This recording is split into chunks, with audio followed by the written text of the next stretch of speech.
Hola, ¿qué tal? ¿Cómo les va? Soy Andrés Oppenheimer. Gracias por estar con nosotros. Hoy vamos a tener un testimonio personal desde adentro del conflicto armado más sangriento y antiguo de las Américas. Vamos a hablar con Salud Hernández, la periodista española que fue liberada hace pocos días por el Ejército de Liberación Nacional de Colombia, el ELN. Fue liberada después de haber sido secuestrada por 7 días en una zona guerrillera cerca de la frontera con Venezuela. Lo lógico sería que se sacrificaran las cúpulas guerrilleras si tanto creen en la paz y tanto quieren el país, como ellos dicen, que por supuesto yo no creo, pero bueno, como ellos dicen, que se sacrificaran y que ellos al menos pagaran unos años de cárcel, como pasó con los paramilitares, y aceptaran sus crímenes, pagaran cárcel y confesaran. Hernández nos contó de su cautiverio, de su liberación, qué vio durante esa estadía en esa zona y le preguntamos, entre otras cosas, si los guerrilleros son idealistas o narcotraficantes, qué le dijeron sobre si piensan deponer las armas si hay un acuerdo de paz entre la guerrilla y el gobierno, y le preguntamos también si ella ve el proceso de paz del presidente Juan Manuel Santos como una solución verdadera o como algo que va a terminar en un papelito que nadie va a terminar respetando. Vamos a ver lo que nos dijo Hernández y luego vamos a cumplir con un pedido que nos hicieron muchos de ustedes de que volvamos a mostrar la entrevista que le hicimos a Fer, el vocalista de Maná, probablemente la banda de rock latina más conocida del mundo. Lo entrevistamos después de su actuación en la Casa Blanca. En esa ocasión hablamos con Fer sobre Donald Trump, sobre México, sobre Venezuela y muchos otros temas. Y la entrevista tuvo una repercusión extraordinaria. Para darles una idea, normalmente cuando anunciamos un programa en nuestra página de Facebook, llegamos a aproximadamente 5.000 personas. Pero cuando anunciamos en nuestra página de Facebook que venía Fer al programa, tuvimos un alcance de más de 500.000 personas.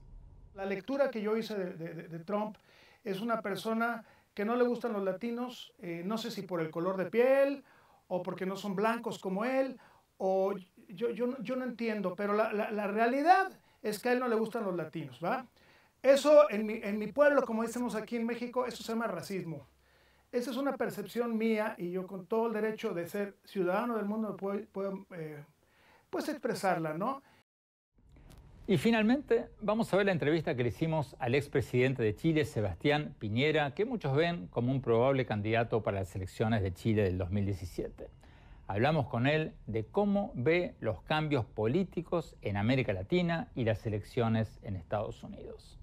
Este cambio va a significar un realineamiento de las fuerzas en América Latina. El cambio en Argentina con el presidente Macri, que inicia una época totalmente distinta a la del periodo de los Kirchner. El cambio en Brasil, más el debilitamiento de los países del ALBA, significa que cambió la estructura de poder en América Latina. Bueno, empecemos con Salud Hernández, la periodista del diario español El Mundo y columnista del diario El Tiempo de Colombia, que fue secuestrada por el ELN y liberada tras 7 días de cautiverio. Veamos lo que nos dijo.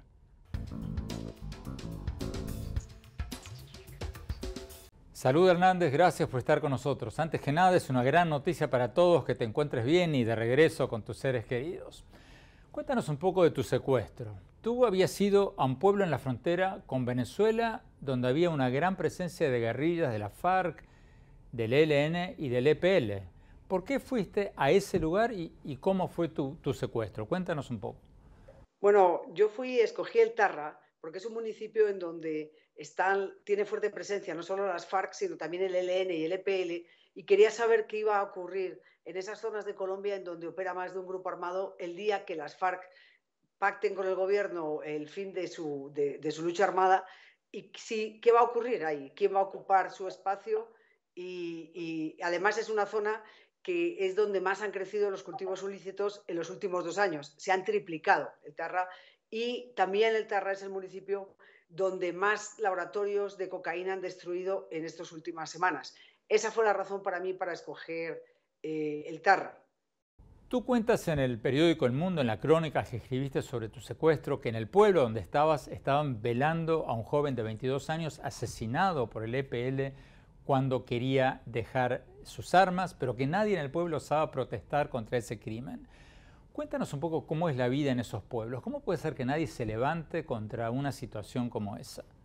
La gente tiene que comprender que estos pueblos son municipios pequeños, en donde el control absoluto lo ejercen los grupos ilegales. Ellos tienen milicianos en las calles.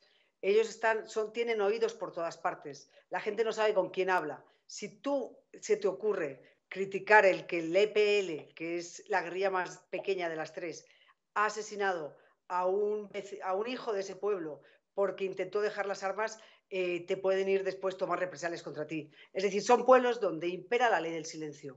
Tú no ves, tú no oyes y tú no hablas. ¿Tú fuiste sola allí, Salud? ¿Tenías algún contacto? Yo siempre hago reportería desde hace 17 años sola. Yo había estado la semana anterior en otra zona que era incluso más complicada que esta. Nunca había tenido problemas, siempre lo máximo me han retenido un tiempo, me han echado del pueblo, me han pedido que me vaya, me han quitado los equipos, pero nunca me habían secuestrado. Es decir, uno viaja solo, antes a veces iba con un fotógrafo, últimamente ya siempre voy sola. El tercer o cuarto día que estabas ahí, según cuentas en tu crónica, dos guerrilleros te obligan a subirte a una moto y se identifican como miembros del ELN. ¿Cómo fue eso exactamente? Sí, yo estaba en una calle solitaria, se ve que me estaban siguiendo y pararon una moto, no había nadie, paró una moto a mi lado y me dijo, se bajó el parrillero y me dijo, súbase. Y nos fuimos los tres hasta una zona a las afueras del pueblo y allí me quitaron el equipo. Yo no sentí temor porque digamos que es una manera que tienen de actuar ellos, así. Entonces me dijo, yo soy tal persona del ELN, deme sus equipos, voy a revisar todo y vamos a estar entre hoy y mañana, nosotros se lo devolvemos y vamos a ver la posibilidad que tiene usted de hablar con el comandante de nosotros. Y yo dije, bueno, pues, y no salga del pueblo, me dijo, no salga del pueblo porque además usted sabe que nosotros conocemos los movimientos de todas las personas. ¿Y después te toman prisionera? No, digamos, al día siguiente me dijeron, aparece uno y me dijo, le vamos a devolver los equipos, súbase a esta moto. Y yo me subí, digamos, es que la gente yo comprendo que le cueste entender, pero en las zonas, cuando uno cubre conflictos es así. Yo me subí en la moto y la moto fue durante una hora hasta una localidad que yo conozco, a un caserío que se llama Buenos Aires. Allí me entregó a otro guerrillero que me estaba esperando. Yo hasta ese momento estaba tranquila. Yo pensaba que iba a tener una conversación con el comandante. Es más, mi única preocupación era a ver si llegaba a tiempo de coger un bus que sale por la tarde porque quería ir a otro pueblo. Esa era mi única preocupación. ¿Y después? Pues ya encuentro, después de hora y pico que nos cuesta encontrar al comandante, porque el último motorista tenía la obligación de dejarme con él, yo le encuentro y digo, hombre, por fin, llevamos ya hora y media.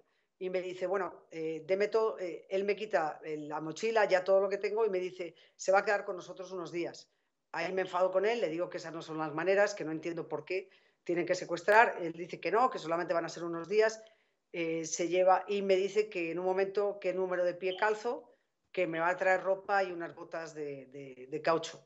Y al cabo del rato él desaparece, él se presenta, dice que me conoce, que me ha escuchado en un programa de radio que yo participo y que en un momento ya me va a traer la ropa. Al cabo él se va y al cabo del rato me traen la ropa, me hacen cambiarme, me deja con unos hombres armados vigilándome, me hacen cambiarme y ya me paso ahí toda la tarde pues con muchísima rabia, obviamente, por haber confiado en ellos, y además me quita todo y esperando a ver cuál era el desenlace, porque yo no entendía nada.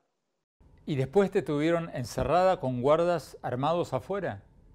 Digamos que a partir de ahí ya empieza un periplo de cada día, de estar todos los días, durante el día, en algún sitio. En este caso, la primera noche fue en una caseta al lado de un laboratorio de coca, con 8 hombres armados, que además me pareció hasta excesivo, porque en medio de las montañas, pues uno no se va a escapar a ningún lado, además en territorio de ellos. Y ya por las mañanas, por el día, yo estaba esperando a que apareciera, siempre en manos de 2 o 3 personas o 4, me trasladaban por la noche. Esa primera noche salimos en una lancha, a oscuras completamente, llegamos a un punto, ahí caminamos un rato en una casa abandonada, nos quedamos toda la noche y ya me iban entregando a distintos grupos. Ellos son como comisiones, 4, normalmente eran 2, unos con fusil y otros solamente con pistola 9 milímetros. Y ya pues me desplacé en mula, caminando, todo tipo de... según el día, ellos les gustaba que nos desplazáramos por la noche, pues para que no hubiera gente, no nos pudiéramos encontrar, y porque al tercer día empezamos a escuchar helicópteros del ejército. ¿Por qué crees que te secuestraron? Porque se supone que los guerrilleros quieren buena prensa. ¿Sabían ellos quién eres tú? Perfectamente, el comandante, el primero sabía perfectamente quién era. Él me dijo, además, yo soy muy crítica a la guerrilla, yo les llamo criminales, les llamo ratas, les llamo de todo. Él me dijo que le daba yo muy duro. Yo les dije, pues esto no va a hacer sino acrecentar mi crítica hacia ustedes. En un momento dado le comenté, pero ¿usted qué pretende? Y me dijo, no, vamos a hacer un gesto humanitario porque más adelante la vamos a entregar a la Cruz Roja Internacional.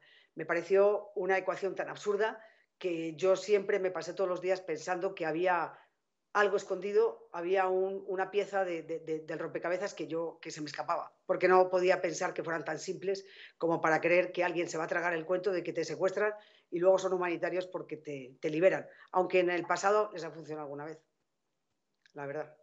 ¿Y cuál es tu explicación ahora mirando para atrás? Yo creo que fue porque a mí me iban a llevar al comandante a un comandante superior. Yo creo que fue un acto erróneo de un frente. No sé qué pretendía, no sé si confrontarme, no lo entiendo. Y luego, a lo mejor, esto, pues a día de hoy es que no lo entiendo. Es que todavía, y por eso el COCE, el máximo órgano de gobierno del ELN, decidió liberarnos. Yo creo que esa fue la razón, por las presiones que tuvo de la Iglesia Católica, que fue realmente el artífice de la liberación, tanto de los dos reporteros de RSN como la mía.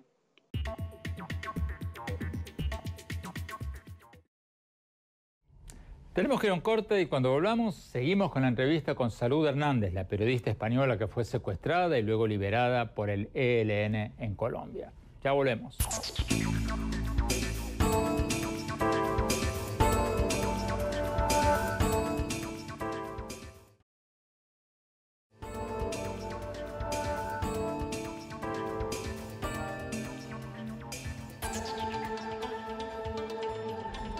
Gracias por seguir con nosotros. Seguimos hablando con Salud Hernández, la periodista española que fue liberada hace pocos días después de su secuestro por el grupo guerrillero ELN en Colombia, en la frontera con Venezuela. Sigamos viendo la entrevista.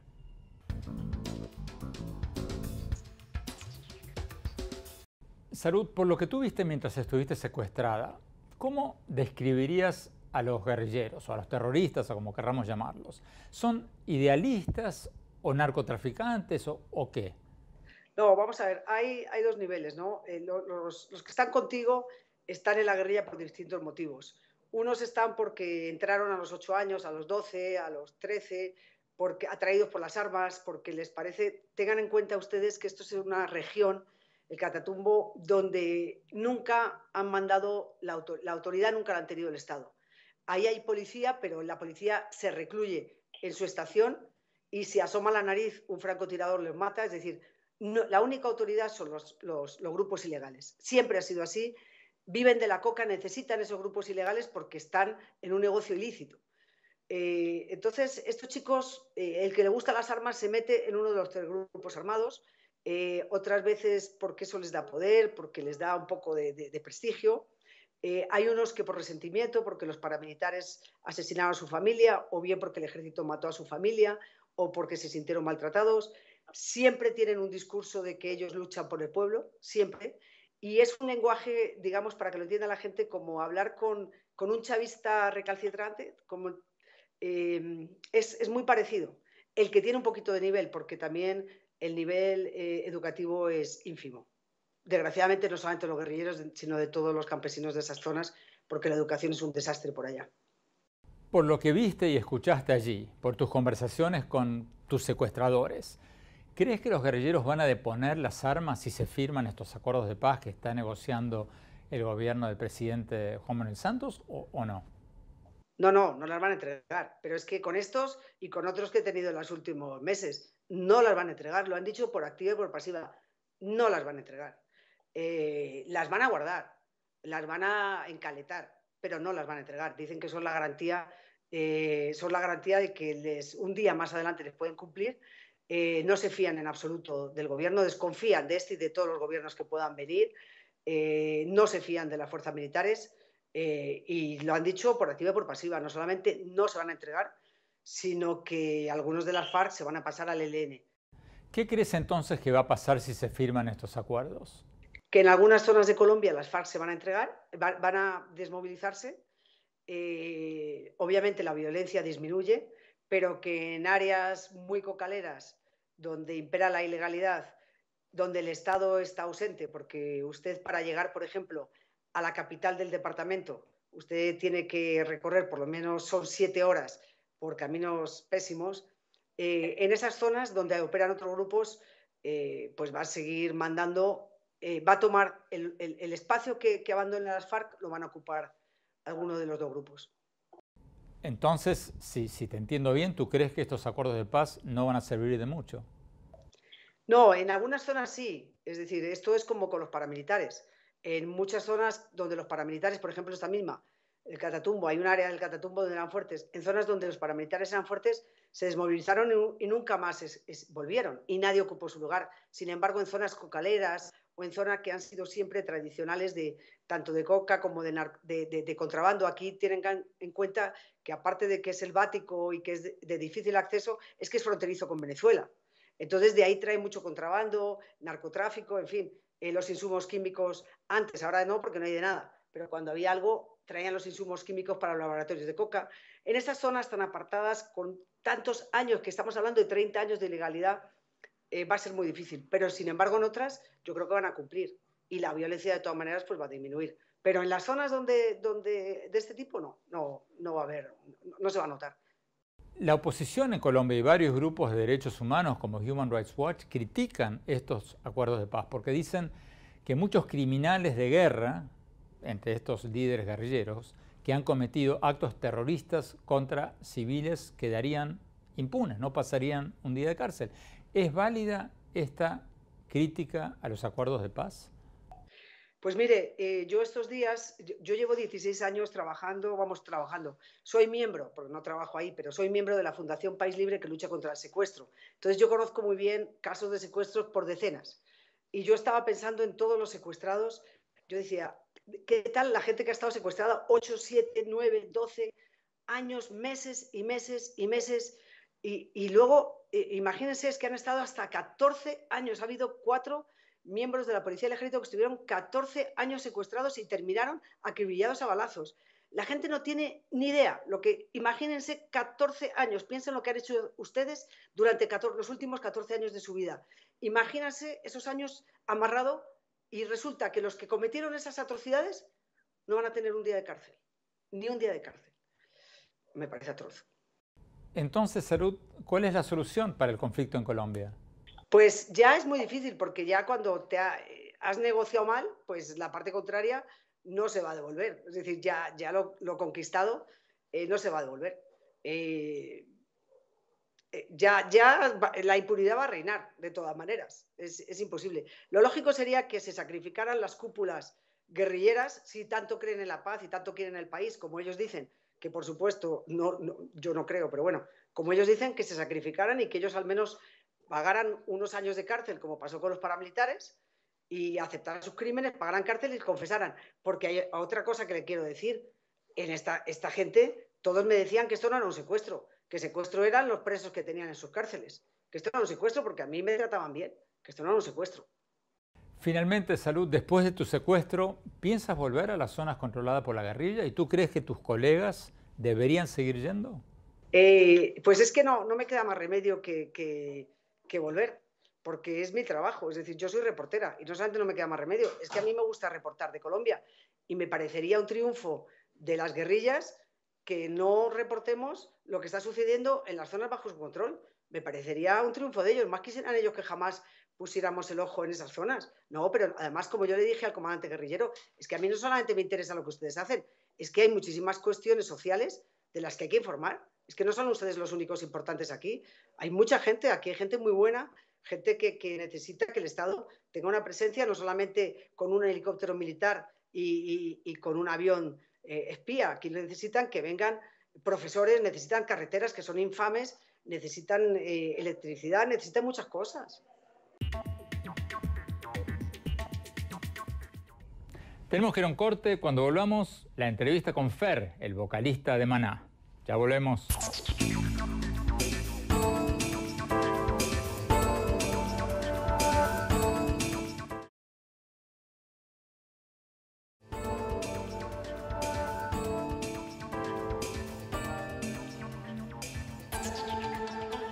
Gracias por seguir con nosotros. Hace pocas semanas entrevistamos a Fer, el vocalista de la banda de rock Maná, probablemente la banda de rock latino más conocida del mundo. Hablamos con él poco después de su presentación en la Casa Blanca y la entrevista tuvo, como decíamos al principio del programa, una repercusión impresionante. Como les contábamos antes, cuando normalmente avisamos en nuestra página de Facebook que vamos a entrevistar a tal o cual presidente o político o economista, llegamos a un promedio de 5.000 personas, a veces más.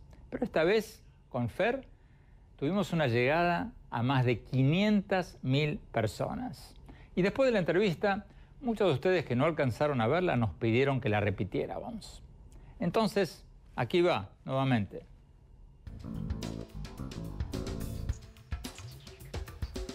Fer, muchas gracias por estar con nosotros. Fer, el 5 de mayo tú y Maná tocaron en la Casa Blanca, en la celebración de la fiesta del 5 de mayo de México. Cuéntanos un poco cómo fue esa cena, qué pasó. Bueno, fue algo muy emotivo para nosotros estar en la Casa Blanca. Era la primera vez que estábamos ahí tocando. En otras ocasiones habíamos tenido el gusto de conocer al presidente Obama, pero esta vez fuimos, echamos ahí la tocada del rock and roll en la Casa Blanca el 5 de mayo. Y fue muy emotivo para mí. Si me hubieran dicho algún día, Andrés, oye, vas a tocar en la Casa Blanca, no lo hubiera creído ni en sueños. Y lo más importante es el símbolo de cómo los latinos nos pusieron ahí, ¿no? Ellos fueron los que nos empujaron, nos soportaron para llegar hasta ese punto de llegar, de estar ahí en la Casa Blanca compartiendo con el presidente Obama una fiesta nacional mexicana muy importante que es el 5 de mayo. Los medios de prensa dijeron que tú estuviste comedido esa noche, que estuviste moderado, que no hablaste de Donald Trump, que no te despachaste contra él y que te limitaste a gritar ¡Viva México! Y a declarar a los periodistas que estaban ahí que esperas que los latinos salgan a votar en diciembre. ¿Fue así? ¿Estuviste realmente comedido, medido, en serio, esa noche? Bueno, ya sabes que yo nunca estoy medido. A mí me gusta decir las cosas como son. Yo dije en varias ocasiones que el señor Trump se veía claramente que no le gustaban los latinos, se veía claramente que, bueno, dije varias cosas, pero ahorita lo vuelvo a reiterar aquí contigo con mucho gusto, Andrés. Y repito, desde el principio de los discursos, la lectura que yo hice de Trump es una persona que no le gustan los latinos, no sé si por el color de piel o porque no son blancos como él, o yo no entiendo, pero la realidad es que a él no le gustan los latinos, ¿va? Eso en mi pueblo, como decimos aquí en México, eso se llama racismo. Esa es una percepción mía y yo con todo el derecho de ser ciudadano del mundo puedo pues expresarla, ¿no? Ese es por el lado digamos, de los latinos, Andrés. En septiembre tú y el resto de la banda de Maná van a hacer una gira por Estados Unidos llamada Latino Power Tour. Eso va a ser 2 meses antes de las elecciones de Estados Unidos. ¿Qué vas a decir en esa gira? ¿Qué vas a decirle al público? Bueno, mira, Latino Power Tour también tiene evoca el nombre, ¿verdad? Te dice eso. Pues que los latinos usen su peso, su power, pues, ¿no? Para poder ejercitar sus derechos como ciudadanos americanos, no importa si vienen de México o de una parte de Sudamérica, ¿no? Creo que ahí es donde todo el mundo se va a callar la boca y los votos son los votos, porque vale lo mismo el voto del cocinero que del senador, ¿no? Entonces, aquí es donde la democracia es una chulada, y más en los Estados Unidos, que la democracia se ejercita con mucha transparencia y es real, ¿no? Entonces, de eso se trata Latino Power, Andrés.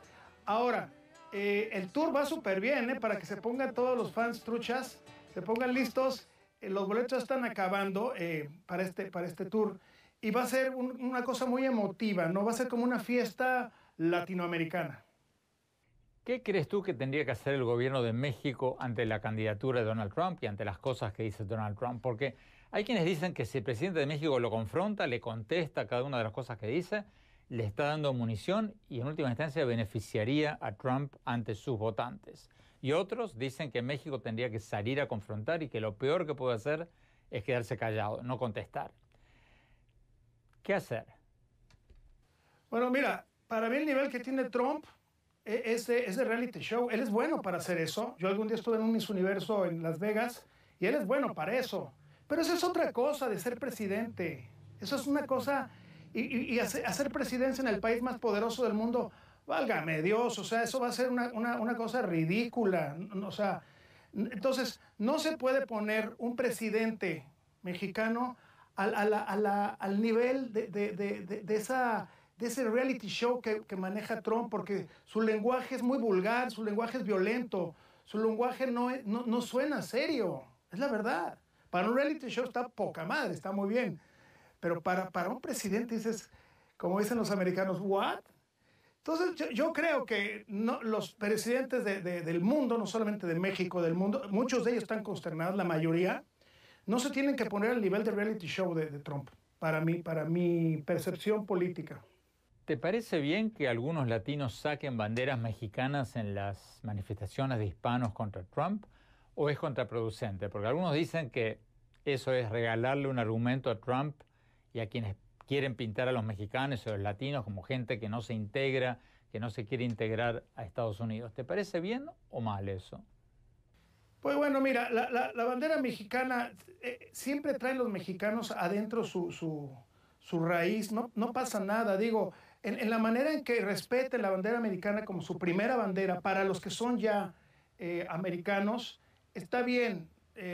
Yo creo que, mira, aquí tengo una cuestión que yo le había pensado, porque Hillary Clinton me dijo lo mismo hace 8 años.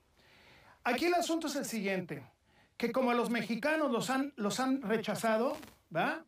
Pues no abrazan la bandera americana.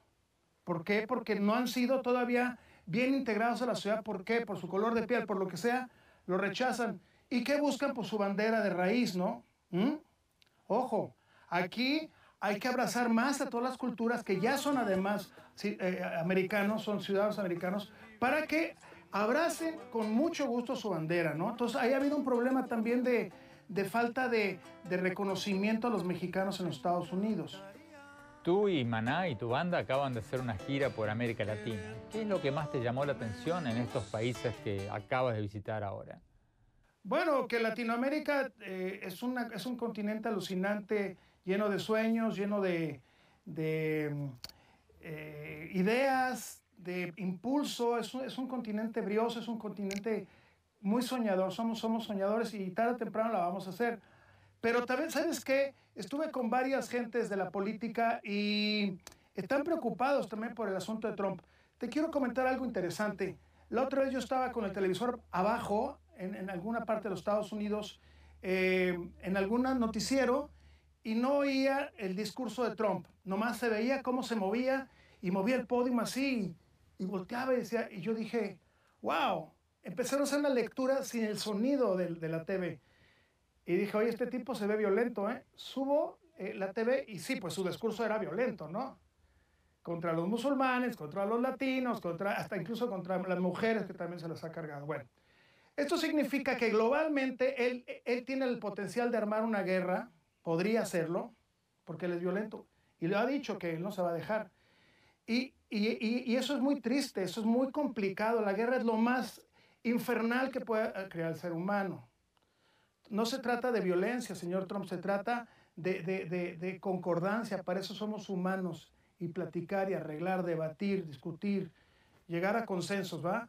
Pero yo no lo veo mucho con Trump, vamos a ver, pero el problema bélico y de violencia es planetario para él, y que los americanos lo van a sufrir porque pueden tener guerra en su país, y además todo el dinero que podría haber para escuelas, hospitales, salud, todo eso, pues a ver para presupuesto de guerra, que es altísimo. ¿Has pensado en dedicarle una canción a este tema o tu filosofía es hablar de política como un intelectual, un artista comprometido con la realidad, pero no meter la política en tus canciones? No, bueno, de repente metemos ideas políticas, ideas sociales en nuestras canciones, Andrés. Nunca sabe uno de para dónde se lo lleva el corazón, ¿no? O sea, de repente quieres hacer una canción de amor y te sale otra cosa, ¿no? Cuando los ángeles lloran o canciones que hemos hecho sociales. Pero no sé, vamos a dejar que las cosas corran. Tu fundación apoya muchas causas ambientalistas. ¿Cuál crees tú que debería ser la principal prioridad en la defensa del medio ambiente en América Latina? Sí, mira, definitivamente, Andrés, es el calentamiento global, que eso es lo más crítico, pero muy, muy, muy crítico. Es un problema que hay que resolver no para muchos años después. El problema hay que empezarlo a resolver ya. Era para ayer. Y hay que empezarlo a resolver ya, Andrés, el problema del calentamiento global. Y es algo ya innegable. Desde hace unos 2, 3 años estuvimos con Al Gore estudiando y viendo esto, estuvimos en un podium con él, y eso es lo que hay que resolver. Entonces, la energía con la que movemos el planeta, Andrés, hay que moverla ya, hay que cambiarla. Yo me acabo de comprar un coche eléctrico allá en los Estados Unidos, lo cargo con las celdas solares del techo de mi casa, y ya no gasto nada, ni electricidad, ni gasolina. Y el cochecito jala todo dar, man. Entonces, hay que empezarnos a mover. Se puede, ya hay la tecnología, se puede. Tú has hablado a favor de la liberación de los políticos presos en Venezuela. ¿Qué has dicho exactamente? Mira, en el caso de Leopoldo López, tuvimos contacto con su esposa. A nosotros nos ha parecido una aberración, una cosa muy triste, muy grave lo que sucede en Venezuela, que es como el 4º país petrolero del mundo, debería de tener un auge económico increíble y están, desgraciadamente, todos nuestros hermanos venezolanos muy mal. Nosotros no hemos parado de criticar ese gobierno porque nos ha parecido una dictadura disfrazada. Y bueno, pues que liberan a los presos políticos, ¿no? Que le dictaron, creo que 11 años a Leopoldo López. Eso a mí me parece que tiene que cambiar. Y no creo que tarde mucho en cambiar. Los venezolanos se están poniendo la pila. Y cuando a alguien ya le llega el agua a la nariz, tiene que cambiar. Finalmente, Fer, ¿cuándo empieza esta gira Latino Power y a qué ciudades van a ir? 9 de septiembre, Latino Power Tour. Y vamos a estar como un mes y medio. Igual se alarga un poquito más. San Francisco, Los Ángeles, San Diego, Phoenix, San Antonio, Houston, Dallas, Miami, Nueva York, Chicago, Denver. Muchas gracias, Fer, y voy a estar ahí en primera fila cuando vengan a tocar a Miami. Sale, mi Andrés. Un abrazo acá desde Guadalajara. Tenemos que ir a un corte. Cuando volvamos, la entrevista que le hicimos al expresidente de Chile, Sebastián Piñera, sobre la situación en América Latina y las elecciones en Estados Unidos. Ya volvemos.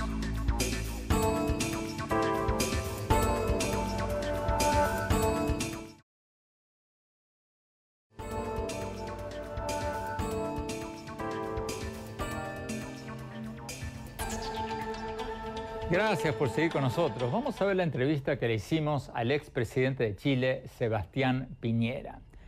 Hablamos con él de muchos temas. Hablamos sobre el impacto regional que va a tener el cambio de gobierno en Brasil tras la suspensión y el juicio político a la presidenta o expresidenta Dilma Rousseff. Hablamos de la situación política en América Latina y hablamos también de Donald Trump y las elecciones en Estados Unidos. Veamos la entrevista.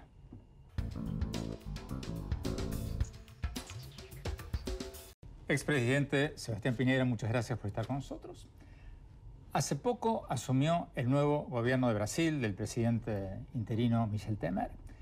¿Cómo va a cambiar esto políticamente, diplomáticamente América Latina? Porque hasta ahora, hasta hace unos meses apenas, había un eje Caracas, Brasilia, Buenos Aires, con el presidente Maduro, la presidenta suspendida Dilma Rousseff, la presidenta Kirchner Argentina. Hoy ya por lo menos 2 de los 3, Brasil y Argentina, cambiaron de bando. ¿Cuál va a ser el nuevo eje? ¿Cómo cambia esto, si es que cambia, la política latinoamericana? Yo creo que el cambio va a ser muy profundo. En primer lugar, a nadie le gusta que una presidenta elegida democráticamente, como Dilma Rousseff, sea destituida. Pero también es cierto que la situación en Brasil era insostenible. Había una crisis política, económica y social enorme, y la presidenta Rousseff no tenía ninguna capacidad de enfrentarla. Y yo quiero decir que el proceso en Brasil fue dentro del marco de la Constitución, fue validado por la Corte Suprema, fue validado por 2/3 de la Cámara de Diputados y por la mayoría del Senado, que lo que ha hecho es iniciar un juicio político y por tanto ha suspendido a la presidenta Rousseff por hasta 180 días. Pero este cambio va a significar un realineamiento de las fuerzas en América Latina. El cambio en Argentina con el presidente Macri, que inicia una época totalmente distinta a la del periodo de los Kirchner. El cambio en Brasil, más el debilitamiento de los países del ALBA, significa que cambió la estructura de poder en América Latina. Desde los caudillismos, el socialismo del siglo XXI, la demagogia, la irresponsabilidad, hacia el Estado de Derecho, la economía social de mercado, la apertura, la integración. Creo que es un muy buen cambio para América Latina y que va a permitir a América Latina salir del pantano en que hoy día estamos. ¿Este nuevo gobierno de Michel Temer va a tener fuerza como para tener un impacto regional a nivel político, a nivel diplomático? Porque Brasil está en medio de una crisis económica tremenda y la primera prioridad del presidente Temer, del presidente interino, va a ser ocuparse de la economía. ¿Va a tener fuerza, va a tener energía ese gobierno para dedicarse a temas como Venezuela, por ejemplo? Bueno, la primera prioridad de Temer es sin duda enfrentar la crisis política. Si Brasil era una anarquía, nadie gobernaba. La crisis económica. Brasil es segundo año que está en una profunda recesión, con aumento del desempleo, con aumento de la pobreza. Ahora, yo creo que el nuevo canciller, José Serra, a quien conozco mucho, va a ser totalmente distinto a las cancillerías anteriores. Y creo que se va a poder preocupar de que Brasil vuelva a jugar el rol que le corresponde para que América Latina salga de lo que se llamó el socialismo del siglo XXI, que solo trajo sufrimiento, estancamiento y depresión, y vuelva a recuperar la capacidad de crecer, de insertarse en la economía mundial, de crear empleos, de mejorar la calidad de vida. Luego yo creo que sí, que va a significar un cambio muy importante, que sumado a la nueva posición de Argentina y al debilitamiento de los países del ALBA, Cuba, Venezuela, Ecuador, Bolivia, Nicaragua, va a significar una nueva América Latina.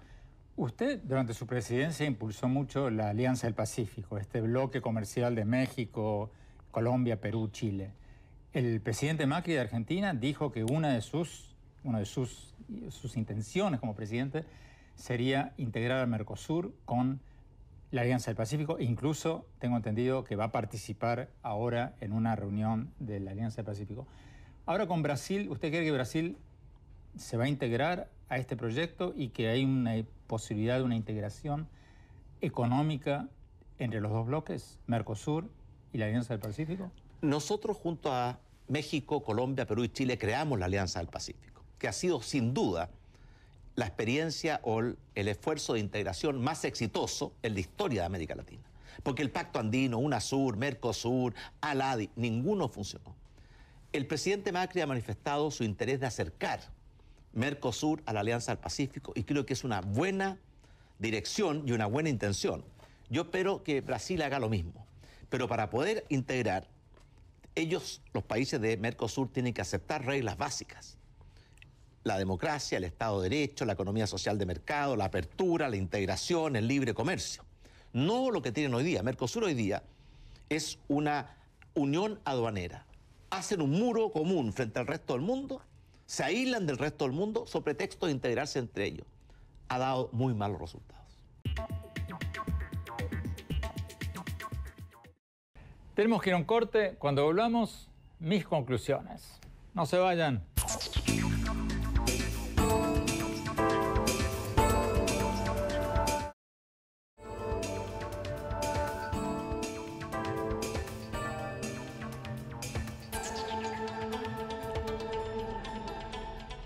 Muchas gracias por habernos acompañado y no se olviden de seguirnos en nuestro Facebook, Andrés Oppenheimer, en nuestro Twitter, @OppenheimerA, y en nuestro blog, www.andresoppenheimer.com. Si se registran ahí, van a poder recibir gratuitamente por email mis columnas del Miami Herald y también van a poder ver nuestros más recientes programas de televisión. Les recuerdo la dirección, www.andresoppenheimer.com. Bueno, mi conclusión sobre lo que nos contó hoy Salud Hernández, la periodista española que fue secuestrada y luego liberada en Colombia. La verdad es que lo que nos dijo es muy preocupante. Me pareció preocupante lo que dijo que vio y escuchó en la zona guerrillera y su opinión de que no cree en absoluto que los guerrilleros en esa zona vayan a deponer sus armas cuando se firmen los acuerdos de paz entre la FARC y el gobierno del presidente Juan Manuel Santos. Y me pareció preocupante también lo que dijo de que si se firma la paz con la FARC, en algunas zonas de Colombia, es cierto, la FARC van a desmovilizarse, lo que va a ser bueno. Pero en otras zonas más remotas, donde no hay presencia del Estado, otros grupos narcoguerrilleros como el ELN van a ocupar los espacios dejados vacantes por la FARC. Y todo va a seguir igual. Y lo más importante, como dicen grupos de derechos humanos internacionales como Human Rights Watch, es que muchos crímenes de guerra de los grupos narcoguerrilleros van a quedar impunes. Los comandantes narcoguerrilleros no van a ir un solo día a la cárcel como lo fueron los comandantes de los grupos narcoparamilitares de derecha. Van a tener impunidad. Salud Hernández nos dijo que eso le parece atroz. Y es una crítica válida. No podemos estar en contra de acuerdos de paz que traigan, aunque sea una cuota de paz para una parte del país. Eso está claro. Pero eso no quita que se pueda criticar la forma en que estos acuerdos están siendo negociados, porque pueden sentar un precedente de impunidad muy peligroso para el futuro de Colombia y para los derechos humanos en todo el mundo. Eso, como lo decía Salud Hernández, es una atrocidad que quizás va a venir de la mano con estos acuerdos de paz. Vamos a ver si habrá que tragarse ese sapo en aras de la paz en Colombia. Gracias. Hasta la semana próxima.